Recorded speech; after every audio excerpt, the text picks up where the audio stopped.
tonight's episode of The Apprentice. Now, this task is all about innovative products.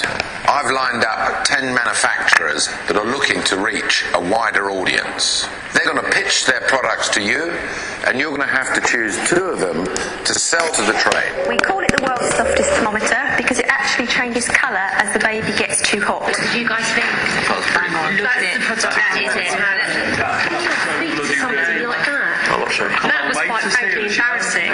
It's supposed to be professional people. Please, there is a very fine line between making a hard-nosed commercial decision and being rude. Yeah. And you know what? We might just lose baby glow. Yeah, sure. It is a water and energy-saving shower head. And at the same time, you have a fantastic, powerful shower experience. Wow, okay. It's an easy sell.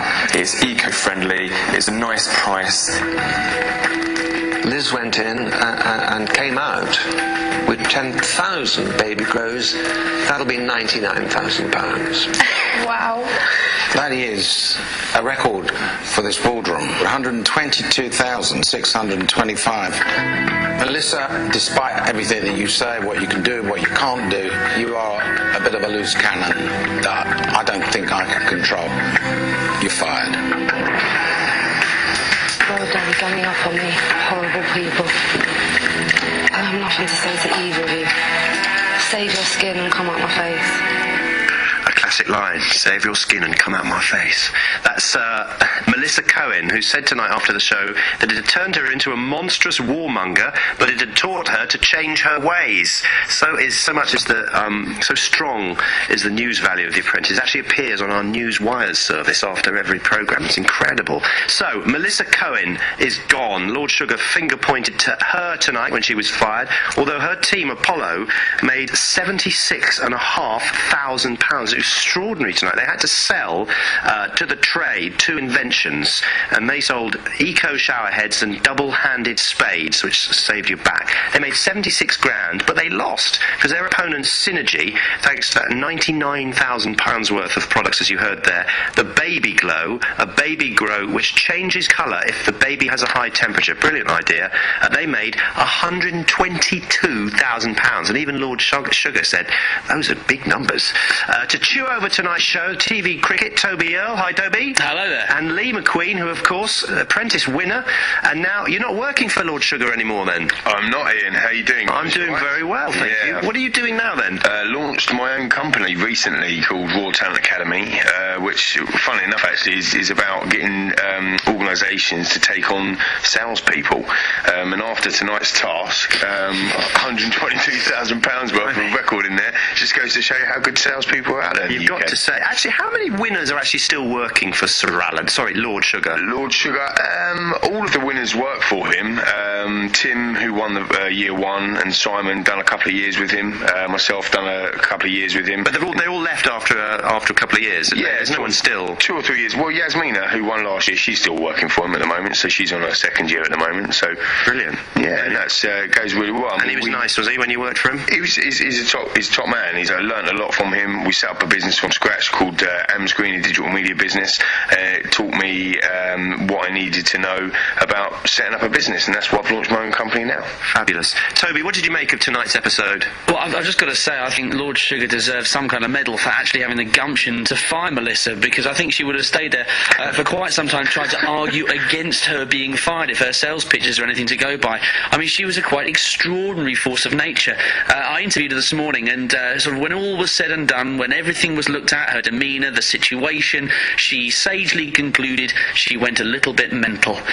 And that kind of showed itself in the show. She really lost the plot tonight in a big way. What was she like when you interviewed her? Did she come across as this firebrand? Well, thankfully we were at a distance, so she couldn't lunge at me too quickly. But she was actually quite keen to point out she's a nice person.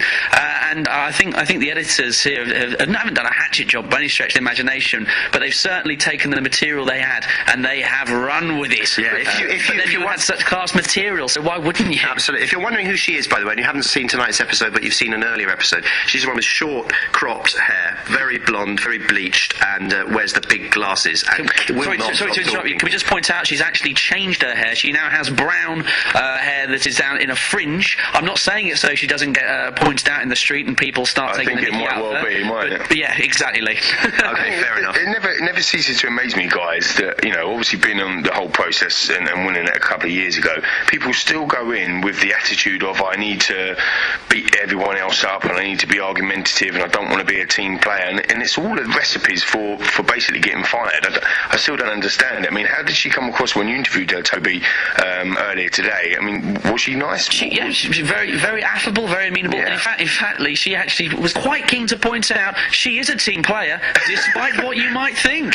Lee, no, because it was interesting, because obviously it's such a brilliant program. It's so beautifully edited. There was one moment when I can't remember which one of the apprentices, one of the boys, he was dragging that one of the items they were selling. I think it was the shower head down some stairs. On every beat of the hitting the stairs, the music was just timed to perfection to go with. It's so beautifally edited. Oh, they do. Here. Can I join in? Yeah, I can. I thought that was very clever as well, because it was almost setting up the fact that it wasn't going to work in the demonstration. You see, it's all thought through. Very clever. And I want to know, Lee, from just because I'm, from a broadcasting point of view, when they've obviously cut it up to portray her, and they give you little clues beforehand. That's one of them coming down the steps. You think, or they might show someone saying something stupid in the car right at the beginning of the task. They set you up, don't they?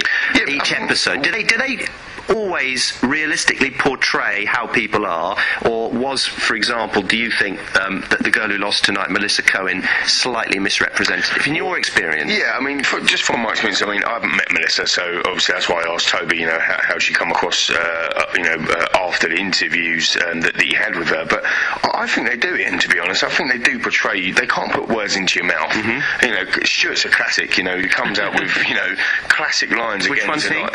Stuart was the guy that basically lost the baby glow for them. I think it was. He was a bit rude. Wasn't it? Yeah, he was quite rude. And the thing is, he comes, he says stuff without actually thinking about it. I think it's only 21.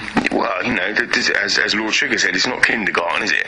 And it's the same thing with Jamie. Jamie tried to manage Melissa in the best way that he could, and basically she was virtually impossible to manage. So he kind of got on with it, and the guy and his team actually ended up, as you say, getting 76 grand, which again, with the £122,000, that £76,000 would have been a record in itself. So it was incredible. To be on the losing side. But just to answer your question, I do think they are portrayed in that way. As I say, it never ceases to amaze me how many people get kind of fired up with, right, we need to beat everyone and we need to beat them down. I mean, three of the girls, I don't know what you think, Toby, but three of the girls in the sub-team today rowing outside of the shop, when they're basically just about to do a deal and the guy's ready to sign, quite a substantial deal for them, and they're arguing in the shop, and it's like, I'm having Compton Street. Yeah, exactly. I want 20%. No, I'm having 30%. It's like, you're working for the same team, guys. What's the matter with you? I thought it was wonderfully professional, and in no way was it sort of ironic that you had people arguing about who was going to get what cut in some dodgy alleyway near Soho somewhere. Was it really? Yeah, quite ironic. I'll tell you what I want to know, Toby, and this is me. I don't know, but have they sexed this programme up? Are the contestants getting more beautiful? Hang on, I've got to interject. Sorry, Lee. Lee's being left out. 2008, we were quite sexy here, I've got to tell you. I have to say, I mean, the eyes on the girls, they're all got these amazing eyes. Or is this just me? I think. What do you think, Toby? I think the camera work, especially in the boardroom, is very sort of voyeuristic. And certainly, if you've got some big eyes, they will focus on them, and they will make you look as if you're on the edge of sanity. Because I think very often the people with the biggest eyes look like they're the ones who are going to flip out big style. Are you still friends with anyone from the Apprentice, Lee, or is it? Yeah, of course. No, look, I mean, whatever we say about it, it's a unique experience. I mean, it's been a fantastic experience for me, and for a lot of people that's gone through that as well. So, kind of my series 4, I still see and talk to and socialise with 4 or 5 of the different candidates that are in there. You build up a relationship. I think that's the thing as well. You build a relationship over a period of time, and in business, that's what it's all about really as well, is actually building relationships. And the quicker these guys in this crop, if you like, Series 6, understand that the more that they're going to get on. What I would say in in terms of the results tonight, I have to say, very, very impressive with the results. Both teams, even though Jamie lost, I thought we'd done a fantastic job, I have to say. And sorry, I was just going to say, especially in light of the fact that the mangling of English still didn't stop them from somehow managing to make that many, almost 200 grand's worth of sales. I mean, some extraordinary examples of the usage of the English language tonight. Professionality, yeah, that was a great one, wasn't it?